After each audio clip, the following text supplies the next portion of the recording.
اما بعد، معزز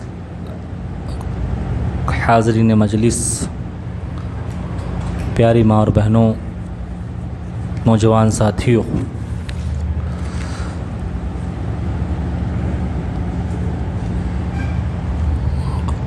اللہ کے نبی اور رسول جو اس دنیا میں آئے اور ان میں سے جن کا ذکر قرآن مجید کے اندر ہوا ہے نام کے ساتھ، ان کے بارے میں مسلسل ہم سن رہے ہیں۔ آج کے درس میں یعقوب علیہ السلام کے تعلق سے چند باتیں بیان کرنی تھی، لیکن خاص طور پر بچوں کی غیر حاضری اور شادی کا موسم ہونے کی بنا پر دوسرے لوگ بھی کم موجود ہیں۔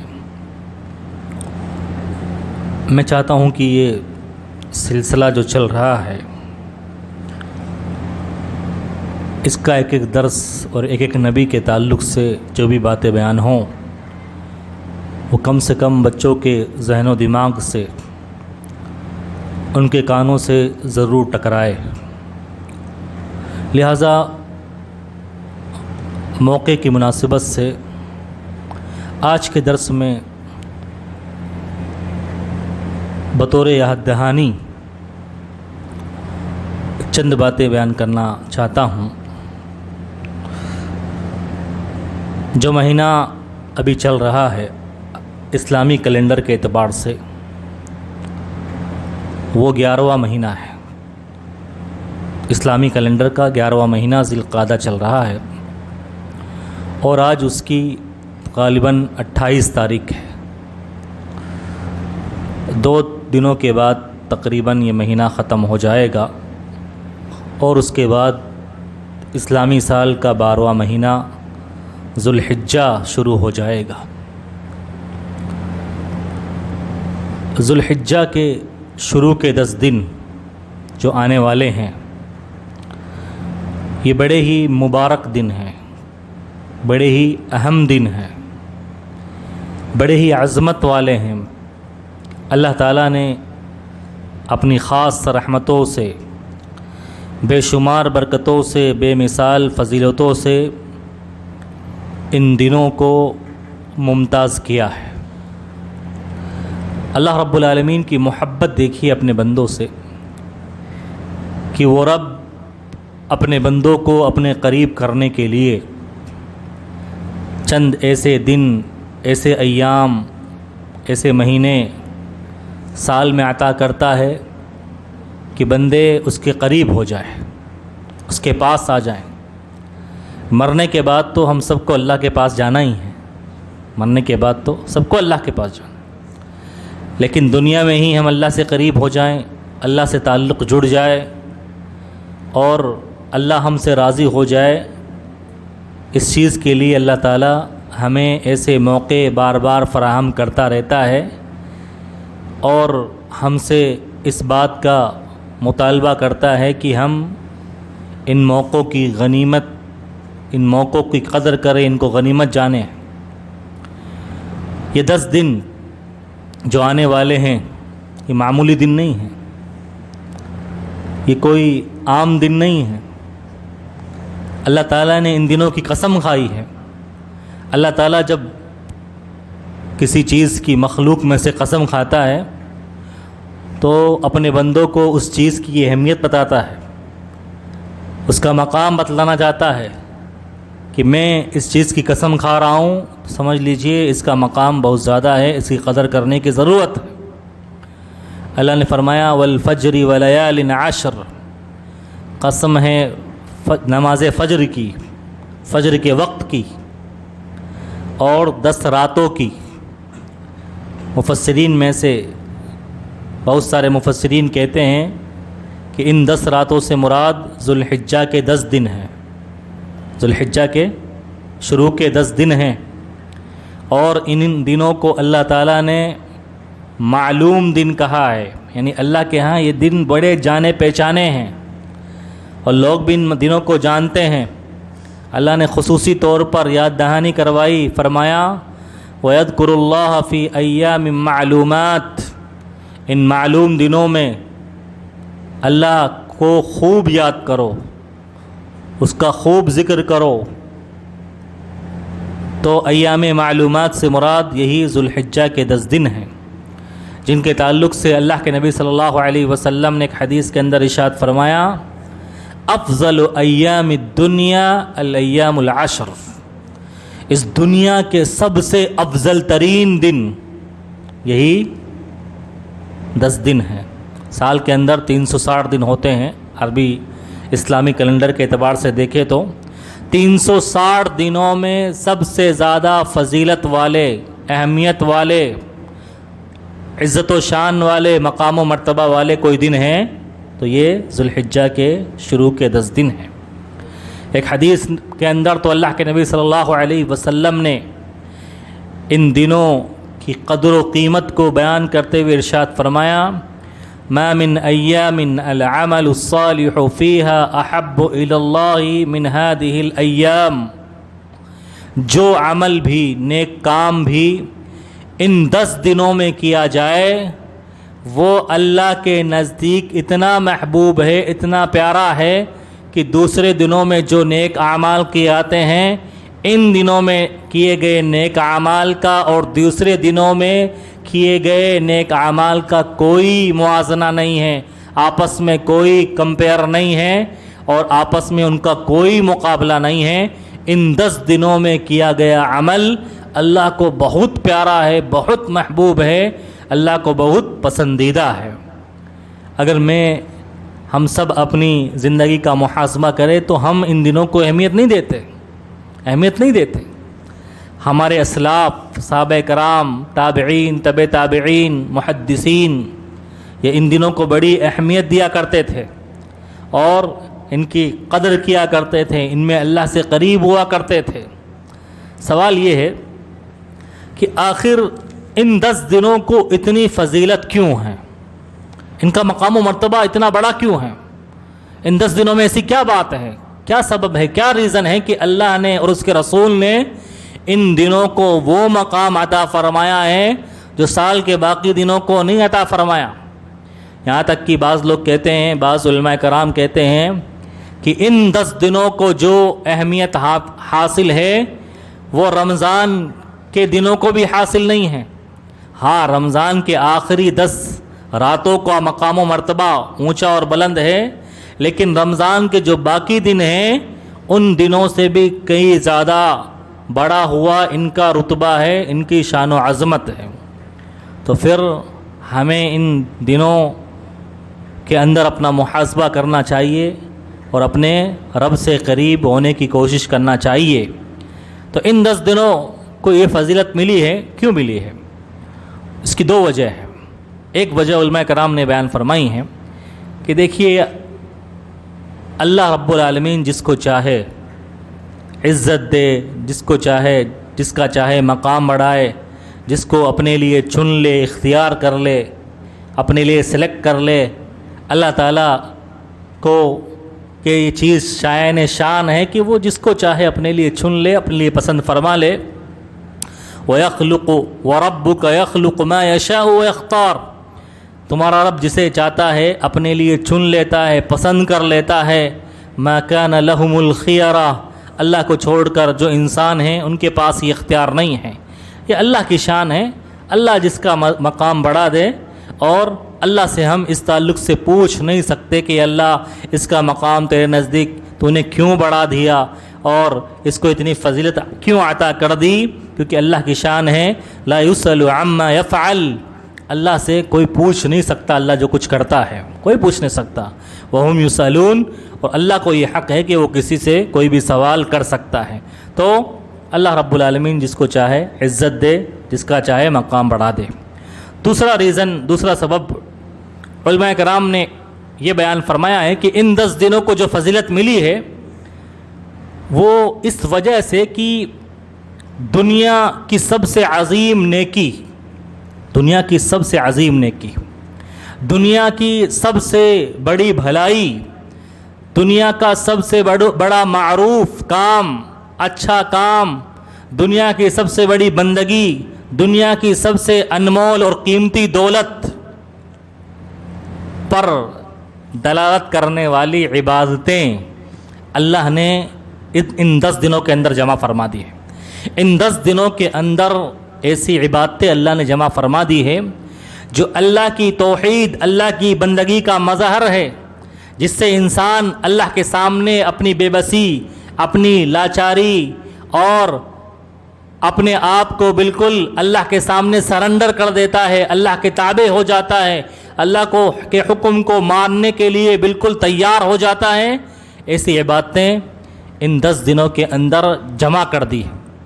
دیکھیے آپ، دین اسلام کا 5واں رکن حج بیت اللہ کن 10 دنوں میں ہوتا ہے؟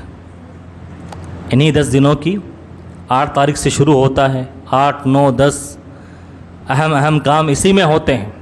تو حج یہ توحید کا سب سے بڑا پیغام ہے، سب سے بڑا سبق ہے، سب سے بڑا مظہر ہے۔ دیکھیے، ایک حاجی جب حج کرنے کے لیے جاتا ہے اور احرام پہنتا ہے تو کس بات کا ثبوت دیتا ہے؟ کس بات کا ثبوت دیتا ہے؟ کیا پڑھتا ہے وہ؟ پڑھتا ہے لبیک اللہم لبیک، اللہ میں حاضر ہوں، اللہ میں تیرے دربار میں حاضر ہوں، لا شریک لک لبیک، اے اللہ تیرا کوئی شریک نہیں، تیری عبادتوں میں، تیرے کاموں میں، تیرے ناموں میں، تیری اختیارات میں کوئی شریک نہیں ہے، اللہ بندگی کے لائق تو ہی ہے۔ ان الحمد والنعمت، تمام تعریفیں تیرے لیے ہے، تمام نعمتیں جو ہمارے پاس ہیں وہ تیری ہی طرف سے ہے۔ لک والملک، اللہ ساری بادشاہت تیرے لیے ہے، یہ زمین و آسمان اور اس کے درمیان جتنی چیزیں ہیں تیری ملکیت ہے، تو بادشاہ ہے۔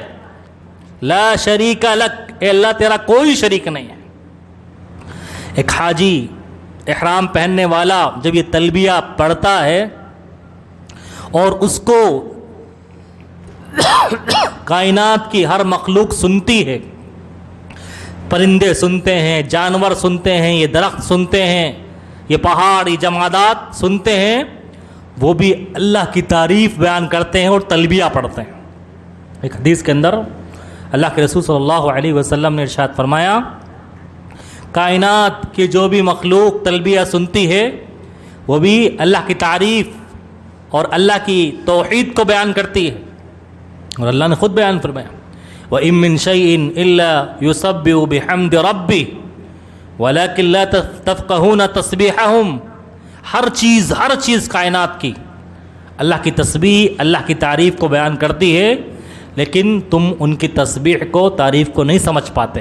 تو توحید کا بول بالا ہوتا ہے دنیا کے اندر، ان 10 دنوں کے اندر توحید کی صدائیں گونجتی ہے، اور توحید کی عظمت، اس کا اقرار ہوتا ہے۔ تو توحید اس کائنات کی سب سے عظیم نیکی ہے، اور بندہ اس توحید کا اقرار پوری دنیا سے، جگہ جگہ سے، کونے کونے سے لوگ حج کرنے کے لیے بیت اللہ میں، خانہ کعبہ میں آتے ہیں۔ وَأَذِّن فِي النَّاسِ، اے نبی پاک صلی اللہ علیہ وسلم لوگوں میں اعلان کر دیجئے، آئے وہ اللہ کے گھر کی زیارت کے لیے، بیت اللہ کی زیارت کے لیے، رجالاً پیدل چل کر آئے، وعلی کل ضامر، اور پتلی دبلی سواری پر آئے، اونٹنی پر بیٹھ کر آئے، کیسے بھی آئے، یأتون من کل فج عمیق، دنیا کے کونے کونے سے آئے اور رب کی توحید اور اس کی بڑائی کو بیان کریں۔ تو حج جیسی عظیم عبادت، دیکھیے آپ، جو توحید کا ثبوت اور اللہ کی بندگی کا ثبوت بندہ حج کے اندر دیتا ہے۔ عرفہ کے میدان میں 9 تاریخ کو کالے گورے مالدار خاندان والے اور اسی طرح سے بڑے چھوٹے مرد عورت سب عرفہ کے میدان میں جمع ہوتے ہیں، اور مرد ایک لباس پہنے ہوئے، سب کے سب سفید لباس احرام پہنے ہوئے، اللہ کے حکم کے پیروی کرتے ہوئے اللہ کے سامنے عرفہ میں اللہ کی توحید کو بیان کرتے ہوئے اللہ سے دعائیں کرتے ہیں، گڑ گڑاتے ہیں، اللہ کے سامنے اپنی تمنائیں رکھتے ہیں۔ یہ عرفہ کا دن توحید کا عظیم مظہر ہے، عظیم مظہر ہے۔ اور عرفہ اسی مہینے کی 9 تاریخ کو، اس مہینے کے 10 دنوں میں سے 9ویں دن یہ عرفہ کا دن ہوتا ہے۔ اور عرفہ کے دن جو دعا اللہ کے نبی صلی اللہ علیہ وسلم نے سکھائی حاجیوں کو، فرمایا اللہ کے نبی صلی اللہ علیہ وسلم نے خیر الدعاء، سب سے بہترین دعا جو میں نے بھی اور مجھ سے پہلے جتنے انبیاء کرام آئے ہیں انہوں نے عرفہ کے دن مانگی ہے، اس میں بھی توحید کا مظہر۔ کون سی دعا ہے؟ لا الہ الا اللہ وحدہ لا شریک لہ، اللہ کے علاوہ کوئی معبود نہیں ہے، کوئی بندگی کے لائق نہیں ہے۔ وحدہ، وہ اللہ ایک ہے، اکیلا ہے، تنہا ہے۔ لا شریک لہ، اس کا کوئی شریک نہیں ہے اس کی بندگی میں، وہ ایک ہے، اکیلا ہے، تنہا ہے۔ لہ الملک، اور تمام بادشاہت اس کے لیے ہے، تمام تعریفیں اس کے لیے ہے۔ وہو علی کل شیء قدیر، اور وہ ہر چیز پر قادر ہے، ہر چیز پر قادر ہے۔ عرفہ کے دن کی دعا ہے، عرفہ کے دن کی دعا۔ اور عرفہ کے دن کی عظمت دیکھیے، عظمت دیکھیے۔ یہودی نے کہا، ایک یہودی نے عمر بن خطاب رضی اللہ عنہ سے، عمر بن خطاب، اگر ہمارے دھرم، ہمارے مذہب یہودیت کے اندر یہ دن ہوتا تو ہم اسے عید بنا لیتے ہیں، عید بنا لیتے ہیں۔ عمر بن خطاب رضی اللہ عنہ نے کہا کہ آج کا دن، عرفہ کا دن، جس دن ہمارا دین اسلام مکمل ہوا، اللہ نے دین کو مکمل فرما دیا، کہا الیوم اکملت لکم دینکم واتممت علیکم نعمتی ورضیت لکم الاسلام دینا۔ عرفہ کا دن وہ دن ہے جس دن دین اسلام کو مکمل کر دیا گیا، اللہ تعالیٰ دین اسلام سے بطور دین راضی ہو گیا، ہمارے لیے اس نے پسند فرما دیا، اللہ نے اپنی نعمتیں تمام کر دی۔ وہ عرفہ کا دن ہے، عرفہ کا دن ہے۔ اور بعض روایت میں آتا ہے عرفہ کا دن ہی وہ دن ہے کہ اللہ نے ساری انسانیت سے، آدم علیہ السلام کی جتنی اولاد، آدم سے لے کر قیامت کی صبح تک جتنے انسان پیدا ہوں گے، اللہ نے سب سے ایگریمنٹ لیا، عہد و پیمان لیا، اللہ نے عہد و میثاق لیا، عہد و پیمان لیا۔ کون سا عہد و پیمان؟ ہر انسان سے، ہر دنیا میں پیدا ہونے والے انسان سے اللہ نے عرفہ کے دن یہ ایگریمنٹ لیا۔ جب سب لوگ آدم کو اللہ نے پیدا کر دیا اور ابھی سب کے سب آدم کی پشت میں تھے، اللہ نے سب کی روحوں کو جمع کیا، سب کی روحوں کو جمع کیا۔ وہ کون سا دن تھا؟ وہ عرفہ کا دن تھا۔ اللہ نے کہا الست بربکم، کیا میں تمہارا رب نہیں ہوں؟ قالوا بلا شہدنا، اے اللہ یقیناً تو ہی ہمارا رب ہے اور ہم اس بات پر گواہ ہیں، اس بات پر گواہ ہے۔ اللہ تعالیٰ نے اس دن زمین و آسمان سے کہا تم لوگ گواہ رہنا، تم لوگ گواہ رہنا، ان انسانوں نے میری بندگی کا اقرار کیا ہے اور ایگریمنٹ قبول کیا ہے۔ وہ دن بھی بعض روایت کے مطابق عرفہ کا دن تھا، اللہ نے عہد و پیمان لیا۔ تو انہی 10 دنوں میں یہ عرفہ کا دن بھی ہے، جس دن کے روزے کی بڑی فضیلت اللہ کے رسول صلی اللہ علیہ وسلم نے بیان فرمائی۔ جو حج کرنے نہیں جاتا، عرفہ کے میدان میں نہیں ہوتا، جو اپنے گھر میں رہتا ہے، حج کے علاوہ جو بھی لوگ ہوتے ہیں ان کے لیے یہ روزہ رکھنا بڑی ہی فضیلت کا باعث ہے۔ اللہ کے رسول نے بیان فرمایا صیام یوم عرفہ احتسب علی اللہ ان یکفر السنۃ التی قبلہ والسنۃ التی بعدہ۔ عرفہ کے دن کا روزہ یہ 1 سال پچھلے اور 1 سال اگلے گناہوں کا کفارہ بن جاتا ہے، معاف کروانے کا ذریعہ بن جاتا ہے۔ 2 سال کے گناہ عرفہ کے روزے سے معاف ہو جاتے ہیں، لیکن لوگ اس کو اہمیت نہیں دیتے۔ اور دیکھیے ان 10 دنوں میں اللہ کی بندگی کا عظیم مظہر کہ بندہ مومن اللہ کا حکم ہونا چاہیے، اور اللہ کا حکم ہو گیا، اب اللہ کو راضی کرنے کے لیے وہ اپنی ہر چیز کی قربانی دینے کے لیے تیار ہو جاتا ہے۔ 10 تاریخ کو قربانی کا دن، قربانی جیسی عظیم عبادت انہی 10 دنوں میں ہے۔ قربانی صرف جانور ذبح کرنے کا نام نہیں ہے، بلکہ قربانی اس بات کا سبق ہے کہ ایک اللہ کا بندہ اللہ کے حکم پر اپنی قیمتی سے قیمتی دولت اور نعمت اللہ کے لیے قربان کرنے کے لیے تیار ہو جاتا ہے، جیسا کہ ابراہیم علیہ السلام نے اپنے لاڈلے لخت جگر جو بڑی دعاؤں کے بعد، تمناؤں کے بعد، ایک لمبی مدت کے بعد بڑھاپے میں ایک اولاد پیدا ہوئی، اسماعیل علیہ السلام، اللہ کا حکم ہوا کہ اے ابراہیم اپنے اس بیٹے کو اللہ کے راستے میں ذبح کر دو، اور ابراہیم علیہ السلام تیار ہو گئے۔ قربانی جس کو اللہ تعالیٰ نے اپنی بندگی سے جوڑا ہے، فرمایا فَصَلِّ لِرَبِّكَ وَانْحَرْ، اے نبی پاک صلی اللہ علیہ وسلم آپ اپنے نب کے لیے ہی نماز پڑھیں اور اپنے رب کے لیے ہی قربانی پڑھیں، قربانی کریں۔ فرمایا ان صلاتی و نسکی و محیای و مماتی للہ رب العالمین، اے میرے پروردگار میری نماز، میری قربانی، میرا جینا، میرا مرنا سب کچھ تیرے لیے ہے۔ تو قربانی بھی انہی 10 دنوں کے اندر ہوتی ہے، اور ان 10 دنوں کی عظمت اور فضیلت کی خاطر اللہ تعالیٰ نے، اللہ کے رسول صلی اللہ علیہ وسلم نے کہا کہ یہ 10 دن فعظموا فیہن ربکم، تم ان 10 دنوں میں اپنے رب کی خوب عظمت بیان کرو، خوب پاکی بیان کرو، خوب اللہ کی تعریف بیان کرو، چلتے پھرتے اٹھتے بیٹھتے سبحان اللہ، الحمدللہ، اللہ اکبر، لا الہ الا اللہ واللہ اکبر، اور اسی طرح سے جو بھی ذکر و اذکار ہیں اللہ کے لیے نمازیں پڑھنا، اور اسی طرح سے ذکر و اذکار کرنا، قرآن مجید کی تلاوت کرنا، دعائیں مانگنا، یہ سلاف کا، صحابہ کرام کا معمول تھا۔ 10 دنوں کے اندر یہ 10 دن آ رہے ہیں، ہمیں اللہ سے قریب کرنے کے لیے آ رہے ہیں، اللہ سے جوڑنے کے لیے آ رہے ہیں کہ ہم اللہ سے قریب ہو جائیں، اور دنیا یہ چند دنوں کی زندگی ہے، ہمارا اصلی گھر آخرت ہے۔ دنیا کے چکر میں پھنس کر اصلی جو مقصد ہے دنیا میں آنے کا اس کو نہ بھولیں، اللہ کو یاد کریں، اللہ سے لو لگائیں، اور اللہ کے سامنے ہماری حاجتیں رکھیں۔ بے شک ہمارا رب دعاؤں کو سننے والا اور دعاؤں کو قبول کرنے والا ہے۔ یہ 10 دن آنے والے ہیں، خود بھی ان 10 دنوں میں اللہ سے قریب ہونے کی کوشش کریں، اپنی گھر والیوں کو بھی، ماں اور بہنوں کو بھی اللہ سے قریب آنے کی دعوت دیں، اور اسی طرح سے اپنے بچوں کو بھی اللہ سے قریب کریں۔ ان 10 دنوں کی اہمیت اور احساس ان کو دلائیں اور بتائیں کہ یہ 10 دن بڑے ہی انمول ہیں، بڑے ہی قیمتی ہیں، اور اللہ کے ہاں بڑے ہی محبوب ترین دن ہیں۔ اللہ تعالیٰ سے دعا ہے اللہ تعالیٰ ہمیں ان 10 دنوں کی عظمت کو سمجھنے والا بنائیں، ان کی قدر کرنے والا بنائیں۔ اللہ تعالیٰ ہمیں صحیح معنوں میں دین اسلام پر چلنے والا بنائیں۔ آمین۔ اقول قولی ھذا استغفر اللہ لی ولکم المسلمین۔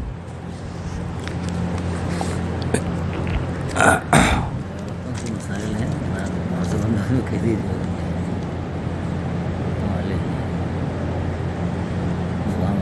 کچھ بھی نہیں سمجھا تو سمجھ جائیں گے۔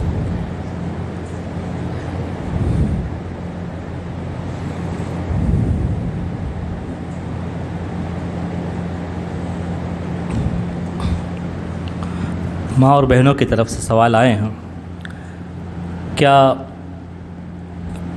ماں اور بہنیں ناپاکی کی شکل میں مسجد میں آ سکتی ہیں؟ کیا ناپاکی کی شکل میں عورتوں کو مسجد نہیں آنا چاہیے اور اپنے گھروں میں ہی رہنا چاہیے؟ بہتر تو ان کے لیے یہی ہے، مگر یہ کہ کوئی مجبوری ہو، جیسے مسجد میں تعلیم دینا مقصد ہو اور کچھ پڑھانا مقصد ہو، کلاس لگتی ہو، دین کی باتیں بتائی جاتی ہو، تو بطور عذر چند علماء کرام نے عورتوں کو آنے کی یاد دی ہے، اور اللہ کے رسول کی حدیث کہ میں ناپاک عورتوں کے لیے مسجد کو حلال نہیں سمجھتا، اس کو بعض علماء کرام نے ضعیف قرار دیتے ہوئے کہا ہے کہ مجبوری کی حالت میں اگر عورت کا مسجد میں جانا ضروری ہو کلاس لینے کے لیے یا دینے کے لیے، پڑھانے کے لیے، تو یہ الگ بات ہے، ورنہ عورت کو مسجد گھر میں ہی رہنا چاہیے۔ ایک عورت کا اور سوال ہے، کیا عورتوں کے لیے پارلر کا کام جائز ہے؟ کیا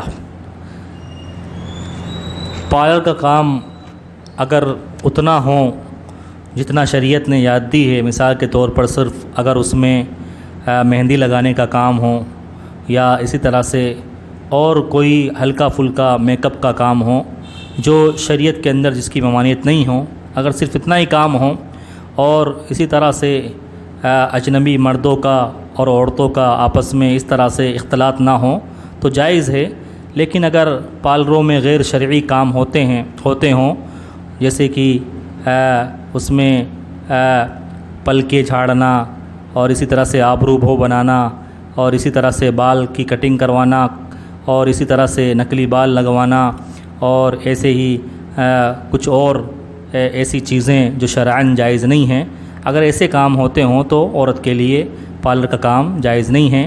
اگر وہ کام ہوتے ہوں جس کی شریعت کے اندر گنجائش ہے تو کوئی حرج کی بات نہیں ہے، لیکن وہ کام ہوتے ہوں کہ جس میں شریعت کی گنجائش نہ ہو اور اجنبی مرد بھی آتے ہوں اور مرد و عورت کا آپس میں اختلاط ہوتا ہو تو یہ جائز اور درست نہیں ہے۔ اسی طرح سے ایک عورت کا یہ بھی سوال ہے کہ اگر روزہ ہو اور روزے کی حالت میں ناپاک ہو جائے تو کیا وہ روزہ پورا کر سکتی ہے؟ روزے کی حالت میں اگر ماہواری آ جائے اور ناپاک ہو جائے تو روزہ وہ ختم ہو جائے گا، ٹوٹ جائے گا وہ روزہ، اس کو مکمل نہیں کرنا ہے۔ اگر واجب روزہ ہے، رمضان کا روزہ ہے تو بعد میں قضا کرنی پڑے گی، اور اگر نفلی روزہ ہے تو اس کی قضا کی ضرورت نہیں ہے۔ اگر چھوٹے ہوئے روزے تھے رمضان کے وہ پورا کر رہی ہے، پھر بھی ایسی حالت میں ان روزوں کی قضا کرتے وقت واپس ناپاک ہو جائے تو دوبارہ جب پاک ہوگی تو کرے گی، یعنی فرض روزوں کے اندر اگر ناپاک ہو جائے تو قضا کرنا ہے۔ نفلی روزے کر رہی ہے تو اگر ناپاک ہو جائے تو وہیں پر روزہ چھوڑ دے، دوبارہ اس کی قضا کرنے کی ضرورت نہیں ہے۔ یہ چند سوالات تھے ماں اور بہنوں کی طرف سے۔ اور کسی کوئی سوال ہے؟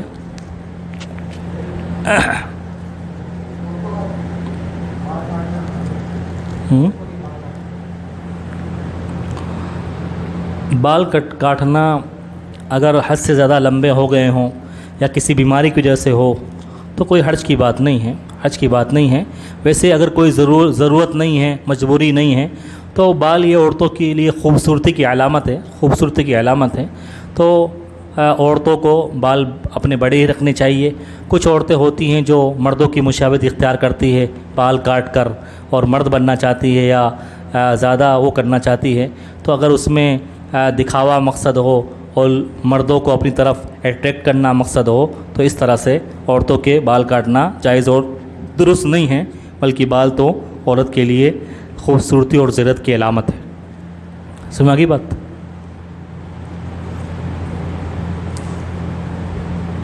سوال کروں گا میں آپ کو۔ بچے سب شروع سے آئے تھے؟ آپ لوگ نہیں آئے تھے؟ ہیں؟ پورے سال میں سے سب سے افضل ترین دن، سب سے اچھے دن کون سے ہیں؟ کون سے 10 دن؟ کون سے 10 دن ہیں؟ کیا؟ آؤ قریب آؤ۔ ذی الحجہ کے 10 دن، ماشاء سال کے پورے سال میں سب سے افضل ترین دن ہے۔ ذی الحجہ کا مہینہ کون سا مہینہ ہے؟ 12واں مہینہ ہے، ماشاء اللہ۔ کیا نام ہے آپ کا؟ محمد توحید۔ آپ تو پہلی بار ہی آئے ہو؟ 2-3 بار آئے ہو؟ آج لیٹ ہو گئے کیا آپ؟ ماشاء اللہ، اس نے جواب دیا ہے۔ ذی الحجہ کے شروع کے 10 دن، ذی الحجہ جو اسلامی کیلنڈر کا 12واں مہینہ ہے، شروع کے 10 دن یہ پوری دنیا کے سب سے افضل ترین اور سب سے اچھے دن ہیں، ماشاء اللہ تبارک اللہ۔ ان 10 دنوں میں ہمیں کیا کرنا چاہیے؟ کوئی اور دوسرا جواب دے دے۔ کیا کرنا چاہیے ان 10 دنوں میں؟ ہاں آپ بتاؤ۔